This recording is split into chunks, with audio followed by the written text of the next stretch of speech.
अस्सलाम वालेकुम। मेरा नाम है दानिश मकसूद और आप देख रहे हैं मेरा YouTube channel Dawn news editorials. आज है 19 मार्च 2021 और आज हम ये डॉन का एडिटोरियल कर रहे हैं उर्दू तर्जुमे के साथ। वो है साउथ एशिया पीस। अच्छा, आज थोड़ा मैंने चेंज ये किया है कि जितने भी सब्जेक्ट हैं उनको मैंने येलो से मार्क किया हुआ है और जितनी हमारी वर्ब्स हैं उसको मैंने रेड से लिखा हुआ है। और इसके अलावा ये मीनिंग्स, हाईलाइटेड वर्ड्स के मीनिंग्स हैं, वो आप इसमें PDF इसका ले सकते हैं मेरे यूट्यूब चैनल से, डॉन न्यूज़ एडिटोरियल से। वहाँ पे आप जाकर इसको WPS ऑफिस में ओपन करेंगे तो जितने भी हाईलाइटेड वर्ड्स हैं उनको आप क्लिक करेंगे तो आप उसका मीनिंग इस तरीके से हासिल कर सकेंगे। ठीक है। अच्छा, चलते हैं एडिटोरियल की जानिब। थोड़ा बैकग्राउंड इसमें ये है, उन्होंने बताया है कि पाकिस्तान और इंडिया के जो हैं ताल्लुकात जो है वो कभी भी अच्छे नहीं रहे हैं। ठीक है, मतलब कि थोड़ी देर के लिए बेहतरी होती है, उसके बाद फिर ताल्लुकात ख़राब हो जाते हैं। जिस तरह अगर पहली लाइन में ही हम देखें तो ये कह रहे हैं कि the peace process in South Asia moves in fits and starts, यानी कि हमें क्या है, तसलसल नज़र नहीं आता। ठीक है, अगर बेहतर भी हुए हैं तो क्या है, थोड़ी देर के लिए हुए हैं।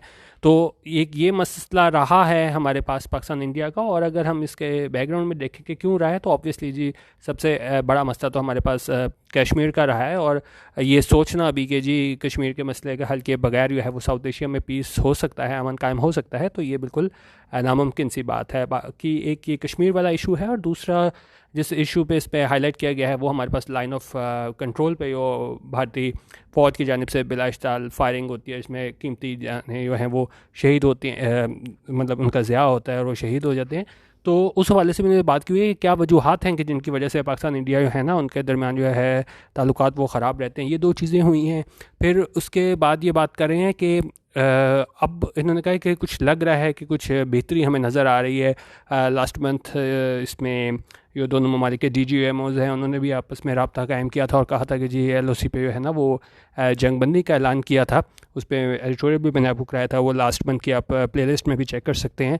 और इसके अलावा जो है इमरान खान ने पाकिस्तान इंडिया ताल्लुकात के हवाले से बात की है, आर्मी चीफ़ ने अभी बात की है, वो भी हम इसमें एडिटोरियल में देखेंगे। लेकिन ज़ाहिर है उसमें जो उसमें कंडीशन उसमें रखी गई है वो यही है कि ज़ाहिर है कश्मीर को हम नहीं छोड़ सकते। ये नहीं कह सकते कि जी हम दोनों ममालिक में बेहतरी कायम हो बग़ैर कश्मीर के मसले को डिस्कस किए बगैर। ठीक है, तो उस हवाले से ये एडिटोरियल है। तो ये कह रहे हैं कि जी आपस में ताल्लुकात बेहतर तो नहीं रहे हैं, लेकिन अब ऐसा लग रहा है कि कुछ बेहतरी हो रही है। लेकिन साथ आगे तंबी भी कर दी है एडिटोरियल के एंड में कि पहले भी ऐसा होता रहा है माजी में कि दोनों ममालिक है ना बड़े करीब चले जाते थे, एडवांस स्टेज पे चले जाते थे और लगता था कि बिल्कुल अमन कायम होने वाला है, इमिनेंट है अमन कायम होना। लेकिन क्या है, फिर कोई ना कोई वजूहात हो जाती थी और फिर हम क्या बैक टू स्क्वायर वन आ जाते थे, यानी जहाँ से चले थे वहीं वहीं मतलब आ जाते हैं, यानी कोई बेहतरी नहीं होती। तो इस वाले से एडिटोरियल इसको हम डिटेल से देखते हैं।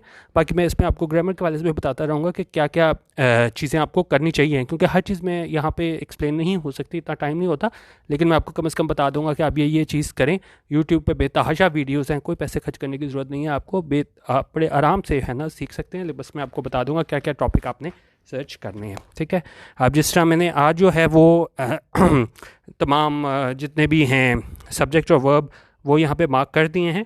तो थोड़ा सा मैं आपको ये बता दूं कि जी सब्जेक्ट जो है ना हमारे पास, वो हमारे पास क्या हो सकता है, नाउन हो सकता है, प्रोनाउन हो सकता है, जेरेंड हो सकता है और क्या हो सकता है, इन्फिनेटिव हो सकता है। आप उसमें बेसिक स्टेज पे हैं तो आप जो है सारा फोकस किस पे रखा करें, नाउन और प्रोनाउन। तो कोशिश ये करें कि नाउन प्रोनाउन पे बेतहाशा आपको वीडियोस मिल जाएंगी यूट्यूब पे, आप जाके देखें, 3-4 वीडियोस देखें, आपको आइडिया हो जाए कि किसके वीडियो अच्छी लगती है, फिर आप उसको सब्सक्राइब कर लें। और कुछ लोगों का ये भी होता है कि जी हमें कोई एक चैनल बता दें कि जो बेहतर ग्रामर के लिए हो। तो मैं ये कहूँगा कि ये जी पॉसिबल नहीं है, जहाँ तक मेरा ख्याल है कि एक ही बंदा जो है ना वो परफेक्ट हो हर चीज़ में। आप टॉपिक सर्च किया करें। मैं भी यूट्यूब पे जब भी सर्च करता था हमेशा टॉपिक सर्च किया करता था, किसी एक ख़ास बंदे को मैंने कभी फॉलो नहीं किया। तो आप देख लीजिएगा क्या है। तो मेरी आपसे ये सजेशन होगी कि आप पहले नाउन और प्रोनाउन पे ज़्यादा जोर दें। ठीक है, ताकि क्योंकि ज़ाहिर है सब्जेक्ट जब तक आप नहीं पकड़ सकते तो आप बड़ा मुश्किल हो जाता है सेंटेंस को सही तौर पे समझना। और ज़ाहिर है एक तो इसके ये दो चीज़ें आप सीख लेंगे इसके सब्जेक्ट के लिए, और वर्ब के लिए है ना वो ज़ाहिर है आपको टेंसेस का पता होना चाहिए, क्योंकि उसी पे भी हमारे पास सब्जेक्ट वर्ब एग्रीमेंट आता है।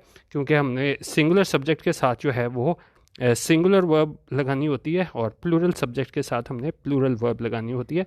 तो यही सारी चीज़ें जो है ना आपको सब्जेक्ट और वर्ब बिल्कुल मस्ट है अगर आपने सही तरीके से इंग्लिश का कोई भी सेंटेंस या न्यूज़पेपर पढ़ना है। ठीक है, अच्छा अब हम चलते हैं एडिटोरियल की जानिब। अभी कह रहे हैं कि जी the peace process in South Asia moves in fits and starts. अच्छा, अब ये बड़ा अच्छा ईडियम है स्टार्ट में ही हमारे पास, इन फिट्स एंड स्टार्ट्स। और इसका क्या मतलब होता है? इसका मतलब होता है if something happens in fits and starts it often stops and then starts again. कोई ऐसी चीज़ जिसमें ना तसलसल ना हो, कुछ हो थोड़ी देर के लिए हो फिर रुक जाए फिर दोबारा हो, तो यहाँ पे किस चीज़ के बारे में बात हो रही है कि क्या चीज़ जो है ना वो इन फिट्स एंड स्टार्ट्स हो रही है, वो ये पीस प्रोसेस है, वो अमन का सिलसिला है। और वो कहाँ पे है? प्रपोजिशन इन लगा के बता रहा है कहाँ पे, साउथ एशिया में, कि जनूबी एशिया में जो अमन का सिलसिला है वो किस तरह चलता है। वो इन फिट्स एंड स्टार्ट्स होते हैं कि थोड़ी देर अमन होता है, फिर हमारे पास जो है वो जंग जैसी सूरत हाल हो जाती है, और फिर कोई हमें ना तसलसल नज़र नहीं आता अमन के हवाले से। उनका things look up one moment, उनका चीज़ें एक तरह लगती हैं कि भाई हालात जो है बेहतरी की जा रहे हैं, only to come crashing down the very next. और अगले लम्हे वो बिल्कुल धड़ाम से बिल्कुल सारा एक वो बना होता है, मोमेंटम बना होता है, और चीज़ें वो बिल्कुल गिर जाती हैं और वापस हम जो है वो जंग और इस तरफ बदअमनी की तरफ चल पड़ते हैं। The last few years have been particularly tense, उनका पिछले कुछ जो हैं साल, वो सब्जेक्ट हमारा ये है हैव बीन, वो रहे हैं क्या चीज़, पर्टिकुलरली टेंस, खासतौर पर बड़े टेंस रहे हैं और उसमें मतलब बड़े कशीदा रहे हैं ताल्लुकात। और किस तरह? With the situation along the line of control volatile, उन्होंने कहा ये सिचुएशन थी, सूरत हाल थी कहाँ पे? Along the line of control, line of control के साथ वो क्या थी? वॉलेटाइल थी। वॉलेटाइल क्या होती है कि कोई चीज़ जो है वो बहुत ज़्यादा चेंज हुआ सडनली और अनएक्सपेक्टेडली, ठीक है, तो उसमें हम यहाँ पे वॉलेटाइल यूज़ करते हैं। तो उन्होंने कहा इस वजह से जो है ना वो हमारी लाइन ऑफ कंट्रोल के साथ, किस तरह मैंने आपको बताया कि इंडियन इसकी जान से बलिस्ता फायरिंग की जाती थी और बहुत ज़्यादा नुकसान होता था वहाँ पे, ख़ासतौर पे बॉर्डर के पास जो लोग रह रहे हैं, तो उस वजह से हालात जो हैं वो हमेशा क्या है, कशीदा रहे। तो उन्होंने कहा while the two states came to the brink of another war in 2019 after India's Balakot misadventure, उन्होंने कहा जबकि दो स्टेट्स थी वो क्या है, आ गई, पास्ट इंडेफिनिट वर्ब की सेकंड फॉर्म केम यूज़ हुई है कि दोनों स्टेट्स जो थी पाकिस्तान इंडिया, वो आ गई कहाँ पे? To the brink of another war. To the brink का मतलब होता है आप किसी चीज़ के बिल्कुल दहाने पे आ जाओ, बड़े करीब आ जाओ। उन्होंने कहा दोनों जो स्टेट्स थी वो करीब आ गई थी किस चीज़ की? अनदर वॉर, एक और वॉर के। कब आई थी? 2019 में आई थी, after India's Balakot miss adventure, कि जब इसने किया था इंडिया का जो है बालाकोट मिस एडवेंचर, उस टाइम जो है दोनों स्टेट्स जो हैं वो वॉर के बहुत ज़्यादा करीब आ गई थी। हावर ताहम ऑफ लेट क्या होता है? रिसेंटली, हाल ही में, उसमें क्या हुआ था? It seems, it's subject seems verb है। क्या हमें लगता है? That efforts are under way, कि एफर्ट्स जो हैं वो अंडर वे हैं, जारी हैं, क्या करने के लिए? To cool temperature. तो टू कूल टेम्परेचर यानी कि जो है आप जो भी कह लेना जो आप इसको क्या कह सकते हैं कि जो हालात हैं उनको क्या है, नॉर्मलाइजेशन की तरफ लाने के लिए ना, जो तनाव है उसको कम करने के लिए वो कोशिशें जारी हैं। And restart the dialogue process, और दोबारा शुरू किया जाए, रीस्टार्ट किया जाए किस चीज़ को? डायलॉग प्रोसेस को, बातचीत के अमल को दोबारा शुरू किया जाए, अपेरेंटली बज़ाहिरी तौर पे through the back channel. Through the back channel. अच्छा, एक तो चीज़ होती है देखिए, जो आपस में जिस तरह अगर पाकिस्तान इंडिया की यहीं पे बात करें, आपस में हमें बातचीत हो रही है, हमें मीडिया में नज़र आ रहा है, प्रिंट मीडिया में, इलेक्ट्रॉनिक मीडिया में नज़र आ रहा है, सबको पता चल रहा है क्या बातें हो रही हैं। लेकिन हमारे पास जो डिप्लोमेसी होती है ना, उसके अंदर हमारे पास बैक चैनल भी बहुत यूज़ होता है कि आप हर चीज़ सामने आके नहीं कर सकते। जिस तरह अगर मैं आपको यहाँ दिखाऊँ, बैक चैनल होता है, एक मिनट, बैक चैनल है हमारे पास सीक्रेट, अनऑफिशियल और इरेगुलर मीन्स ऑफ कम्युनिकेशन। ठीक है, हर चीज़ बता के नहीं की जाती, बैक चैनल के ज़रिए है बहुत ज़्यादा बातचीत करने की कोशिश की जाती है, ताल्लुकात को बेहतर करने की कोशिश की जाती है। तो उन्होंने कहा कि जी इसके लिए भी जो है ना वो कोशिशें की जा रही हैं कि बैक चैनल के ज़रिए है ना वो क्या किया जाए, कोशिशें की जा रही हैं कि जो टेम्परेचर है उसको कम किया जाए, यानी कि हालात हैं वो क्या है उसमें मामूल के मुताबिक लाए जाएं। अच्छा, मैं थोड़ा आपको इसमें ये भी बता देता हूँ कि देखें, आप लोगों को क्या चीज़ पता होनी चाहिए, लोगों को इशू क्या आता है, जो चीज़ें आपको लाजमी उसमें सर्च करनी चाहिए यूट्यूब पे। एक आपको क्लॉज आप सर्च करें, ठीक है, क्लॉज और फ्रेज़ का फ़र्क आपको पता होना चाहिए। फिर सेंटेंस में हमारे पास डिपेंडेंट क्लॉज कौन सा है, इंडिपेंडेंट क्लॉज कौन सा है, ठीक है, और उसके अलावा ये चीज़ आपको और चीज़ देखनी पड़ेगी, वो है कंजंक्शन। ठीक है, कंजंक्शन में भी हमारे पास कौन सी टाइप्स आ जाती हैं, एक हमारे पास कोऑर्डिनेटिंग कंजंक्शन आती है, एक हमारे पास सबऑर्डिनेटिंग कंजंक्शन आती है। ठीक है, तो इसके मेरा आइडिया है ये सेंटेंसेस के स्ट्रक्चर के हवाले से भी मैं अलग वीडियो बनाऊँ ये सारी कंजक्शंस वगैरह लेके, तो आपको पता होना चाहिए। जिस तरह अगर मैं इसी सेंटेंस में अगर आपको दिखाऊँ कि देखें ये इट हमारे पास यहाँ पे सब्जेक्ट आया यहाँ पे, फिर सीम्स इसकी वर्ब आई, फिर डैट के बाद हमारे पास नेक्स्ट क्लॉज स्टार्ट हुआ है, एफर्ट्स आया है, एफर्ट्स जो है वो हमारे पास ये प्लूरल सब्जेक्ट है, तो उसके बाद आर यहाँ पे इसकी वर्ब आई है, अंडरवे यानी कि वो जारी हैं, क्या करने के लिए जारी है, टू कूल आया है, टू कूल यहाँ पे क्या है, इन्फिनेटिव है। इन्फिनेटिव क्या होता है, टू के बाद वर्ब की यहाँ पे फर्स्ट फॉर्म यूज़ हुई हुई है, कूल, क्या चीज़ कूल करनी है, ये टेम्परेचर्स नाम का ऑब्जेक्ट आया हुआ है, ये हमारे पास नाउन है, ताकि हालात जो हैं वो उनको नॉर्मलाइजेशन मतलब नॉर्मलाइजेशन की तरफ लाया जाए, और क्या किया जाए, रीस्टार्ट किया जाए, दोबारा शुरू किया जाए, डायलॉग प्रोसेस को स्टार्ट किया जाए। ये प्रोसेस यहाँ पे हमारे पास नाउन है, and restart the dialogue process के जो डायलॉग प्रोसेस है उसको स्टार्ट किया जाए, और किस तरह, apparently through the back channel. ठीक है, तो ये हमारे पास कि बैक चैनल के थ्रू जो है ना वो इस प्रोसेस को सारा स्टार्ट किया जाए। तो आप हमेशा आपको कंजंक्शन, आपको मेन जो रोल होता है वो कंजंक्शन का ही होता है, क्योंकि कंजंक्शन का रोल क्या होता है, कंजंक्शन का रोल ये होता है कि वो एक सेंटेंस में हमारे पास सब्जेक्ट आते हैं, वर्ब आते हैं, फिर कंजंक्शन के बाद हमारे पास क्या है, अगला क्लॉज स्टार्ट होता है। तो आपको वहाँ पे कंजंक्शन का पता होना काफ़ी ज़रूरी है। ठीक है, तो ये आप कर लीजिएगा। मेरी कोशिश होगी कि कोऑर्डिनेटिंग कंजंक्शन और सबऑर्डिनेटिंग कंजंक्शन पे भी और सेंटेंस के स्ट्रक्चर पे भी वीडियो बना सकूँ, जिस तरह आपको पता होना चाहिए। ये सेंटेंस के स्ट्रक्चर हमारे पास आ जाते हैं, सिंपल सेंटेंस आ जाता है हमारे पास, फिर हमारे पास कंपाउंड सेंटेंस है, और फिर हमारे पास क्या होता है, कंपाउंड कॉम्प्लेक्स। ठीक है, ये तीनों चीज़ें हैं ना वो आपको पता होनी चाहिए। कंपाउंड सेंटेंस में हमारे पास कोऑर्डिनेटिंग कंजंक्शन आती है, और जब हम कंपाउंड कॉम्प्लेक्स यूज़ करते हैं तो हमारे पास क्या आता है, सबऑर्डिनेटिंग कंजंक्शन आती है। ठीक है, तो ये सारी चीज़ें मैं आपको इसलिए बता रहा हूँ कि आप इसको आराम से इसको सर्च कर सकते हैं। 2-3 हफ्ते जो है ना वो आप अच्छे तरीके से ग्रामर देखें तो आप काफ़ी ज़्यादा इम्प्रूवमेंट इसमें फ़ील कर सकते हैं। वापस एडिटोरियल जाने पर चलते हैं। ये भी कमेंट कर दीजिएगा, ये दूसरी चीज़ें मैं बिल्कुल एडिटोरियल से हट गया हूँ, कुछ लोग बिल्कुल बोर हो रहे होंगे, लेकिन ये चीज़ें भी बताना ज़रूरी थी। ये चीज़ें भी आप कमेंट कर दिया करें कि एक्स्ट्रा मैं इसमें इस तरह बताया करूँ, या सिर्फ फोकस सारा एडिटोरियल की तरफ ही रहा करे। अच्छा, अब आगे चलते हैं। आगे कह रहे हैं जी, the first sign of this thaw came last month when the respective DGMOs established contact and announced resumption of ceasefire along the LOC।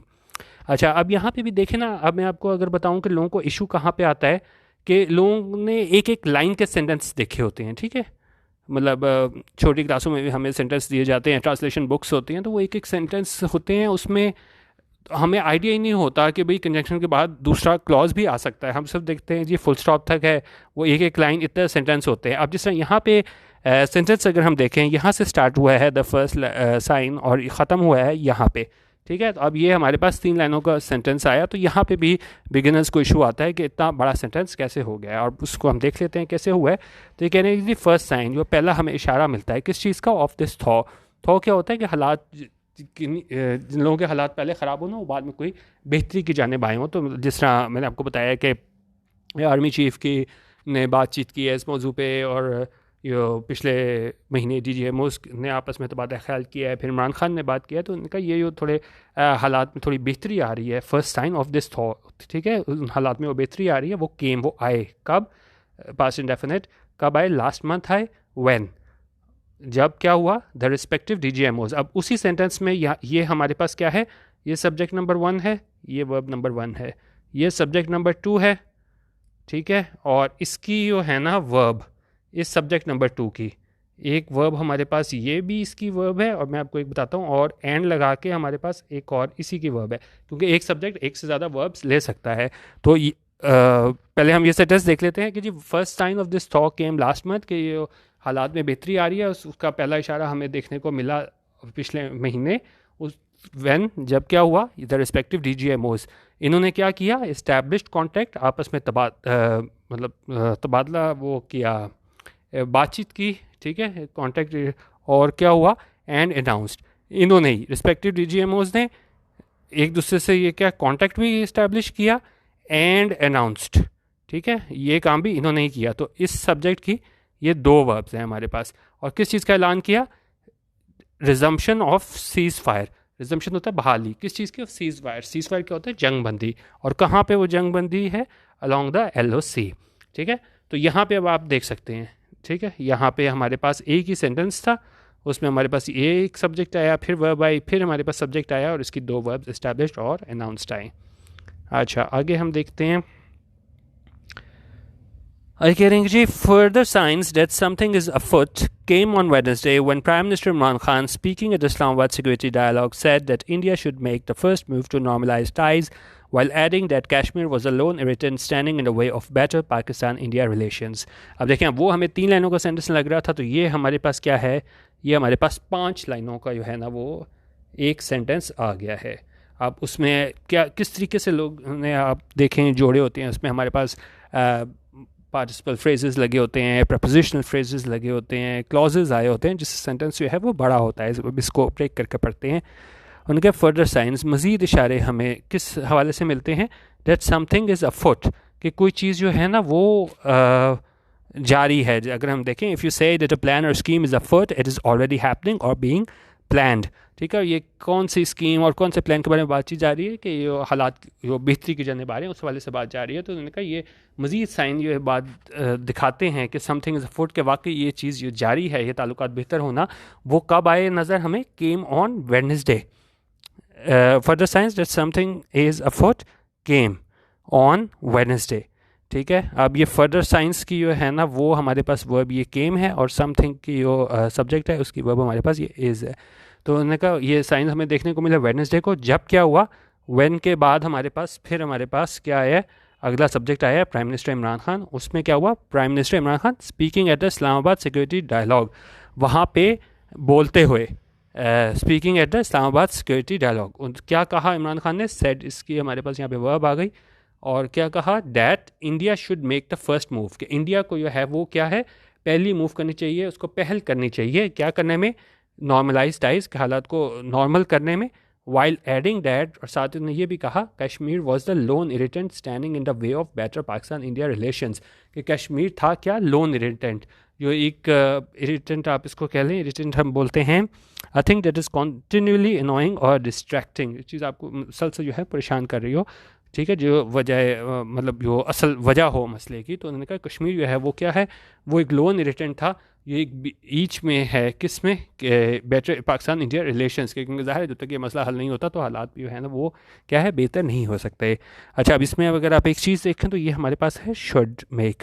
Should जो है वो हमारे पास मॉडल ऑक्सिलरी वर्ब होता है, और इसके बाद हमेशा हमारे पास वर्ब की फर्स्ट फॉर्म आते हैं। आगे भी आएंगे मॉडल ऑक्सिलरी वर्ब, 13 ये होते हैं हमारे पास टोटल, ये आप गूगल पर सर्च कर लीजिएगा। तो शुड के बाद हमेशा क्या है? वर्ब की फर्स्ट फॉर्म आई है, इसलिए यहाँ पे हमने मेक यूज़ किया है, वर्ब की फर्स्ट फॉर्म। ठीक है, अच्छा आगे कह रहे हैं ऑन थर्सडे। थर्सडे से पहले हमेशा क्या है? जितने भी दिन होते हैं उनसे पहले हम प्रपोजिशन ऑन का इस्तेमाल करते हैं। तो ऑन थर्सडे, थर्सडे को क्या हुआ? द आर्मी चीफ हमारे पास सब्जेक्ट है, मेर इसकी वर्ब है। उन्होंने क्या है? सिमिलर कमेंट्स, उन्होंने ऐसे ही सिमिलर कमेंट्स दिए। कहाँ पे? At the same forum saying. और क्या कहते हुए उन्होंने कमेंट्स दिए? सेइंग यहाँ पे हमारे पास क्या है? Present participle. और क्या कहा? It was time to bury the past, उनका कि वो वक्त था कि क्या है? बैरी द पास्ट, यानी कि पुरानी चीज़ों को हम भूल जाएं, एंड मूव फॉरवर्ड, और आगे चलें। While again highlighting the need to resolve the Kashmir imbroglio. लेकिन उसमें क्या है? उन्होंने भी क्या है? हाईलाइट किया, उसकी तरफ निशानदेही की, किस चीज़ की? नीड टू रिजॉल्व, कि इसको रिजॉल्व किया जाए, हल किया जाए, किस चीज़ को? कश्मीर एम्ब्रोलियो को। अच्छा, एम्ब्रोलियो हम देख लेते हैं क्या होता है। एम्ब्रोलियो होता है हमारे पास, एक तो पहली चीज़ तो ये है कि इसमें जी साइलेंट होता है, इसको हम एम्ब्रोलियो पढ़ते हैं। तो इसका मतलब होता है misunderstanding, disagreement of a complicated और bitter nature as between persons और नेशंस। ठीक है, जो ताल्लुकात आप लोगों के ख़राब होते हैं, कॉम्प्लिकेटेड होते हैं, तो हम बोलते हैं इसको एम्ब्रोलियो। तो ये कश्मीर के हवाले से जो डिसएग्रीमेंट है, तो उसको उन्होंने कहा ज़रूरत है इसको हल करने की। ठीक है, तो ये मैंने आपको बता दिया कि ये चीज़ है, इसको हम जी जो है वो क्या होता है? यहाँ पे साइलेंट होता है, और इसको हम बोलते हैं एम्ब्रोलियो। अच्छा, आगे चलते हैं। देखिए, prime minister has a point. अच्छा, हैज़ अ पॉइंट होना क्या मतलब होता है? कि वाकई इसकी बात में वजन है। उन्होंने कहा prime minister has a point, यानी वाकई इमरान खान जो है वो क्या है? बिल्कुल ठीक कह रहा है। और वो क्या कह रहा है और क्यों ये वैसा कह रहा है एडिटोरियल में? Because after the LOC cease fire, क्योंकि उन्होंने कहा light of control cease fire हुआ है, उसके बाद क्या है, India being the bigger regional power, being the regional power का मतलब होता है कि उसके होने के नाते, कि इंडिया होने के नाते जो रीजनल पावर है, बिगर रीजनल पावर खत्ते में, शुड इनिशिएट। अब जिस तरह मैंने आपको वहाँ पे बताया था कि हमारे पास मॉडल ऑक्सिलरी वर्ब के बाद वर्ब की फर्स्ट फॉर्म आती है, तो यहाँ पे भी हमारे पास शुड मॉडल ऑक्सिलरी वर्ब है, इसके बाद ये वर्ब की फर्स्ट फॉर्म इनिशिएट यूज़ हुआ है। तो उन्होंने कहा इंडिया एक बिगर रीजनल पावर होने के नाते उसको क्या इनिशिएट करना चाहिए, पहल करनी चाहिए, किस चीज़ को, इस डायलॉग प्रोसेस को, एक बातचीत के सिलसिले को स्टार्ट करना चाहिए। और आई कह रहे हैं अर्लियर ऑन, इससे पहले क्या हुआ था, mister Khan had also said, mister Khan ने भी क्या कहा था, that if India takes 1 steps towards peace, कि अगर इंडिया ले एक कदम किस तरफ, किस चीज़ की जानिब, पीस की जानिब, पाकिस्तान विल टेक 2, पाकिस्तान जो है वो पीस की जानिब कितने 2 स्टेप्स लेगा। अच्छा आगे देखें, द फैक्ट इज़ डैट, उन्होंने कहा फैक्ट हमारे पास क्या है, हकीकत हमारे पास क्या है, इन द करंट एटमॉस्फेयर के मौजूदा जो है वो एटमॉस्फेयर में, the resumption of the dialogue process itself will be a major achievement, कि जो बहाली है डायलॉग प्रोसेस की वो क्या होगी, विल बी, वो होगी एक मेजर अचीवमेंट, एक बड़ी कामयाबी होगी। अच्छा और आगे कह रहे हैं कि जी a state of perpetual conflict, उन्होंने कहा एक हालत, एक परपेचुअल कॉन्फ्लिक्ट, एक लगातार एक कॉन्फ्लिक्ट हो ना, एक आपका तनाज़ा हो, वो क्या है, सूट्स नो वन, वो किसी के भी क्या हक में नहीं है, पर्टिकुलरली ख़ास तौर पे millions of poor in South Asia, ख़ास तौर पे जो इतने गरीब हैं मिलियंस, कहाँ पे, साउथ एशिया में, जनूबी एशिया में, वाल better relations can pave the way for socio economic uplift for all, उन्होंने कहा जबकि अगर बेहतर ताल्लुकात हों तो वो क्या है, रास्ता बना सकते हैं, कैन पेव। अच्छा अब ये मैंने आपको ऊपर बताया था, शुड इनिशिएट, शुड के बाद वर्ब की फर्स्ट फॉर्म आई थी, तो कैन भी हमारे पास क्या होता है, मॉडल ऑक्सिलरी वर्ब होता है, उसके बाद ये पेव वर्ब की फर्स्ट फॉर्म यूज़ आई हुई है, तो उनका बेटर रिलेशंस भी हैं, वो रास्ता बनाएंगे किस चीज़ की जानिब, socio economic uplift for all, यानी इन लोगों का जो है वो म्यार ज़िंदगी जो है वो बेहतर होगा। एज द COAS, COAS क्या है, चीफ ऑफ आर्मी स्टाफ, तो उन्होंने कहा एज द COAS नोटेड, उन्होंने क्या नोट किया, एट द इस्लामाबाद फोरम, और वहाँ पे इन्होंने कहा कि जी South Asia is amongst the least integrated regions of the world, के साउथ एशिया जो है उन रीजन्स ऑफ द वर्ल्ड में ये शामिल है, जनूबी एशिया ये क्या है, लीस्ट इंटीग्रेटेड है, और क्या है, and defence spending comes at the expense of human development, और उन्होंने कहा जो डिफेंस स्पेंडिंग है वो आती है किस चीज़ के एक्सपेंस पे, एक्सपेंस पे होता है उसकी मतलब इसको अगर हम डिटेल में देख लेते हैं, तो अब ये कह रहे हैं कि जी expense at the expense of का मतलब होता है कि जी as to cause harm to और नेग्लेक्ट ऑफ, के उसकी वजह से आती है, तो उन्होंने कहा कि जी डिफेंस स्पेंडिंग जो है comes at the expense of human development, यानी क्योंकि ज़ाहिर है हमें कुर्बानी देनी पड़ती है ह्यूमन डेवलपमेंट की, क्योंकि जब सारा पैसा जो है हम लगा देते हैं किसके ऊपर, इसके डिफेंस स्पेंडिंग पे, तो हमारे पास जो है वो ह्यूमन डेवलपमेंट के लिए पैसे नहीं बचते, तो हम कह सकते हैं कि जी डिफेंस स्पेंडिंग जो है वो क्या है, comes at the expense of human development, इसको आप हम कह सकते हैं सेक्रीफाइस कह सकते हैं, कॉस्ट कह सकते हैं, लॉस कह सकते हैं। अगर इकोनॉमिक्स में अगर हम देखें तो अपॉर्चुनिटी कॉस्ट होती है, जब एक काम करते हो तो आपको दूसरे को छोड़ना पड़ता है, तो जब आप डिफेंस स्पेंडिंग पे आप जा रहे हो तो क्या है, आपको कुर्बानी देनी पड़ती है ह्यूमन डेवलपमेंट की, ठीक है।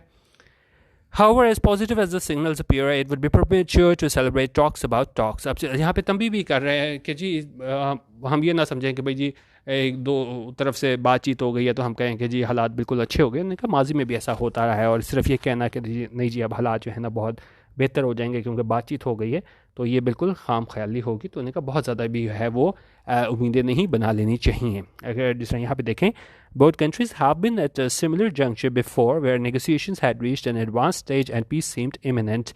उन्होंने कहा दोनों ममालिक जो है ना वो have been at a similar juncture before, वो पहले भी इतने मकाम तक आ चुकी हुई हैं, एडवांस लेवल पीस टॉक्स पे पहुंच चुकी हुई थी जहां लगता था कि भाई हालात जो हैं वो बिल्कुल बेहतर हो जाएंगे, लेकिन क्या हुआ है, where negotiations had reached an advance stage, जहाँ पे नेगोशिएशंस पहले भी बातचीत जो है वो एक एडवांस स्टेज पे पहुंच गई होती थी, एंड पीस सीम्ड इमिनेंट, और ऐसा लगता था कि अमन जो है वो क्या है, सीम्ड इमिनेंट, कि भाई अब तो अमन कायम हो ही जाएगा, हालात बहुत बेहतर हो गए हैं, लेकिन उन्होंने कहा सिर्फ ये वो बातचीत हो रही है, इससे सिर्फ ये खस कर लेना काफ़ी नहीं है कि जी हालात ठीक हो जाएंगे, माजी में भी ऐसा होता रहा है। However, the process was derailed and soon it was back to square one। लेकिन उन्होंने कहा माजी में भी जो है ना प्रोसेस वो क्या डिरेल हो जाता है, डिरेल क्या होता है, पटरी से उतर जाना, यानी कि बिल्कुल जो एक बना होता था कि जी अमन कायम करना है, वो सारा सिलसिला टूट जाता था, तो उन्होंने कहा ये सारा प्रोसेस जो है वो डिरेल हो जाता था, बिल्कुल ख़त्म हो जाता था, and soon it was back to square one. Back to square one क्या होता है कि इसको मैं डिटेल में भी मैंने लिखा था, इसको देख लेते हैं। बैक टू स्क्वायर वन में हमारे पास आता है कि जी if you are at back to square one you have to start dealing with something from the beginning again because the way you were dealing with it has failed. कोई भी आप काम कर रहे हो, आप फेल हो जाओ, आपको दोबारा नए से काम स्टार्ट करना पड़ेगा, तो फिर हम कहते हैं बैक टू स्क्वायर वन।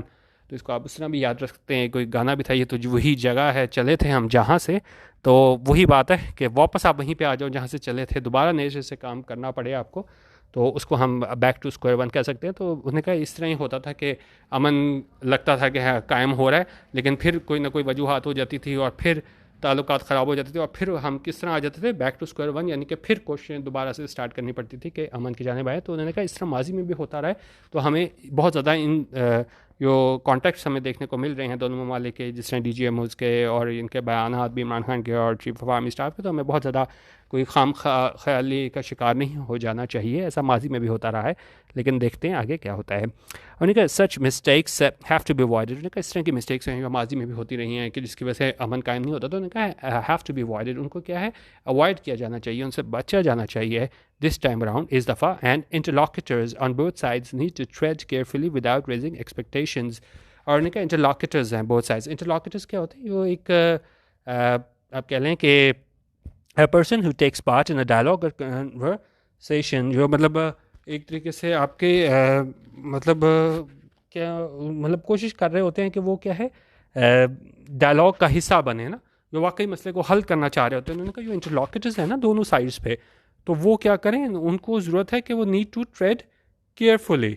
अच्छा, अब नीड टू ट्रेड केयरफुली का क्या मतलब होता है कि आप ये देख लें कि जी to delicately handle or approach a situation in order not to upset or worsen the current circumstances। तो उनका बड़ी उनको एहतियात करनी पड़ेगी उन इंटरलॉक्यूटर्स को जो चाह रहे हैं कि हालात जो है ना वो बेहतरी की जानिब आएँ विदाउट रेजिंग एक्सपेक्टेशंस। लेकिन उनका साथ ही उनको ये सारा काम करना पड़ेगा बगैर एक्सपेक्टेशंस को, तवक्कात को बढ़ाए हुए, क्योंकि ऐसा माजी में भी होता है और आप सिर्फ कह दो कि नहीं जी अभी भी हो जाएगा। तो उनका जो इंटरलॉक्यूटर्स हैं उनको बड़ा एहतियात से काम लेना पड़ेगा और ये सारा काम उनको करना पड़ेगा बगैर तवक्कात को बढ़ाए हुए। अच्छा, अब आगे कितना रह गया? अच्छा चलिए इसको हम देख लेते हैं, आज कुछ ज़्यादा ही बड़ा हो गया है। अच्छा, निकल जी, the progress achieved in earlier discussions should be built on and so called soft areas, people to people contacts, Creek, etc. can be a starting point to reach the tougher issues on the agenda such as Kashmir, militancy, etc. अच्छा, उन्होंने कहा दी progress achieved, इस ये progress है जो हासिल की गई है। अचीव्ड यहाँ पे क्या है, पास्ट पार्टिसिपल है, और यहाँ पे क्या है, एडजेक्टिव का काम कर रहा है कि वो प्रोग्रेस जो अचीव की गई है कहाँ पे, अर्लियर डिस्कशंस में, वो क्या है, should be built on. Should be built on क्या होता है, क्योंकि आप काम कर रहे हो तो उसी को और आगे लेके जाओ। जैसे हम परफॉर्मेंस, हम कहीं कोई पढ़ाई कर रहे हो तो हमसे कहते हैं आप उसमें मज़ीद इसमें क्या है बिल्ड ऑन करो। तो उन्होंने कहा ये बातचीत हुई है अमन को, उसको मज़ीद आप आगे लेके जाओ। And so called soft areas, और उन्होंने कहा ये सॉफ्ट एरियाज़ हैं, और वो कौन कौन से हैं आगे बता रहा है। पीपल टू पीपल कॉन्टैक्ट्स है, क्रीक एक्सेट्रा है, और can be a starting point. उन्होंने कहा ये स्टार्टिंग पॉइंट हो सकता है, क्योंकि डायरेक्ट तो आप सीधा आप चले जाओ जी कश्मीर का मसला हल कर लेंगे, तो उन्होंने कहा वो थोड़ा मुश्किल है। आप क्या है सॉफ्ट एरियाज़ की जानिब अगर हम पहले देखें, खासतौर पर पीपल टू पीपल कॉन्टैक्ट, लोगों का आपस में एक दूसरे से ताल्लुक़ है पाकिस्तान इंडिया के लोगों का, तो वो उन्होंने कहा स्टार्टिंग पॉइंट हो सकता है क्या करने का, to reach the tougher issues on the agenda. कि फिर आप ज़ाहिर है आप जिस तरह आसान से मुश्किल चीज़ की तरफ जाते हो, तो पहले उन्होंने कहा पीपल टू पीपल कॉन्टैक्ट देख लो, सॉफ्ट एरियाज़ देख लो, और उसके बाद जो है ना वो आप बड़े इश्यूज़ जैसे कश्मीर और मिलिटेंसी एक्सेट्रा है, आप उसकी तरफ जाओ फॉर स्टार्टर्स। अच्छा, शुरू में सबसे पहले तो कह रहे हैं हॉक्स। हॉक्स क्या होते हैं, हॉक्स वो लोग होते हैं जो जिनकी को इसको अगर हम देखें, person who advocates N aggressive और वॉर लाइक पॉलिसी, क्योंकि हर आप कह लें फॉरेन पॉलिसी में लोग होते हैं जिनकी कोशिश होती है कि भाई अमन की तरफ नहीं जाना, ज़्यादा उनका जो झुकाव होता है वो क्या है, वॉर लाइक पॉलिसी की जानिब होता है। तो वो कह रहे हैं जी हॉक्स हैं, जिनको ज़्यादातर ये क्या है बड़ा उनका एग्रेसिव जारहाना रवैया होता है। तो उनका ये हॉक्स हैं बोथ साइड्स पे, ठीक है, जो अमन नहीं चाहते, आप इस तरह समझें हॉक्स को। उनको क्या करना चाहिए, मस्ट बी साइड लाइन, उनको बिल्कुल साइड पे कर देना चाहिए, जिस तरह हम कहते हैं ना खुडे लाइन लगा देनी चाहिए, यानी उनका रोल नहीं होना है चाहिए किसी चीज़ में, क्योंकि ज़ाहिर है अगर हम उनकी बात करेंगे तो वो तो उनकी कोशिश होगी कि जंग की तरफ ही बात करें। तो उन्होंने कहा सबसे पहले तो ये जो हॉक्स हैं दोनों साइड पे, पाकिस्तान और इंडिया, उनको क्या कर देना चाहिए, उनको साइड लाइन कर देना चाहिए। और क्या है, और क्यों करना चाहिए, सो अ कंड्यूसिव एटमोसफियर, एक मौजू जो है वो एटमोसफियर बन सके, हालात बन सकें, इस क्रिएटेड, वो बनाए जा सकें, किस चीज़ के लिए, डायलॉग के लिए, बातचीत के लिए बनाए जा सकें, as there will always be, क्योंकि हमेशा होगा क्या जी, noisy lobbies for both, for war in both countries, क्योंकि उन्होंने कहा हमें दोनों जानब से देखने को मिलेंगी नॉइजी लॉबीज़, किस चीज़ के लिए, वॉर के लिए, कि उनकी कोशिश होगी कि वॉर की तरफ जाया जाए। उनके constituencies for peace need to be strengthened. अच्छा, अब कॉन्स्टिट्यूंसीज यहाँ पे कैसे यूज़ हुआ है, group of people with share interest और पॉलिटिकल ओपिनियंस। उन्होंने कहा वो लोग जो है, जो चाह रहे हैं, जो मतलब जिनके शेयर इंटरेस्ट हैं, किस चीज़ के हवाले से, पीस के हवाले से, अमन के हवाले से, उनको ज़रूरत है, नीड टू बी स्ट्रेंथेंड, उनको मजबूत किए जाने की ज़रूरत है, ताकि क्या हो, so that complicated issues poisoning ties since independence are resolve. उन्होंने कहा ये कॉम्प्लिकेटेड इशूज़ हैं, ये क्या है, पॉइजन कर रहे हैं, बिल्कुल एक जहरीला बना रहे हैं टाइज को। पॉइजनिंग यहाँ पे क्या है, प्रेजेंट पार्टिसिपल है, ठीक है, ये उसको जहरीला बना रहे हैं, कब से, सिंस इंडिपेंडेंस, इंडिपेंडेंस से ये मतलब हालात को बहुत ज़्यादा आप कह लें कि जी ख़राब कर रहे हैं। आर रिजॉल्व, उन्हें क्या किया है, रिजॉल्व किया जाए, उनको हल किया जाए। And south Asia can move forward, और उनका साउथ एशिया, जनूबी एशिया जो है ना, वो क्या है, मूव फॉरवर्ड कर सके, आगे जा सके, किस चीज़ पे, ऑन द जर्नी ऑफ, किस सफ़र पे, ह्यूमन डेवलपमेंट पे, और किस पे, इकनॉमिक प्रोग्रेस, ठीक है, तो माशी आप कह लें कि खुशहाली की जानिब ना। तो उन्हें कहा ये तभी हम ये जा सकेंगे कि वो कॉम्प्लिकेटेड इश्यूज़ हैं ना, ये बिल्कुल ख़राब कर रहे हैं हमारे ताल्लुकात को इंडिपेंडेंस के टाइम से। तो उन्होंने कहा उसको जब तक हम ना हल कर सकें, तो तब तक ये साउथ एशिया है वो आगे मूव फॉरवर्ड नहीं कर सकता। किस चीज़ की जर्नी पे, किस चीज़ के सफ़र पे, एक इस ह्यूमन डेवलपमेंट के, और दूसरा जो है वो इकनॉमिक प्रोग्रेस।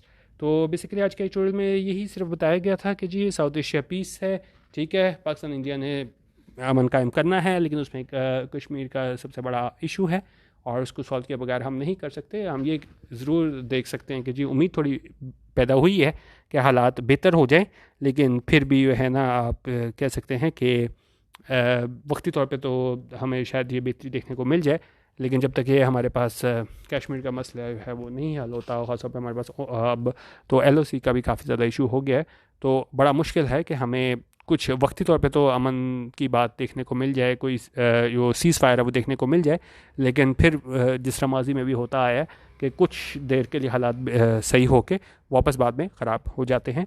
तो ये साउथ एशिया पीस के हवाले से एडिटोरियल था। अपनी राय आप इसमें ज़रूर दे दीजिएगा, और फीडबैक अपनी लाजमी दिया करें, ताकि मैं उस हवाले से वीडियो बना सकूँ। वीडियो देखने का बहुत शुक्रिया। अल्लाह हाफ़िज़। पाकिस्तान जिंदाबाद।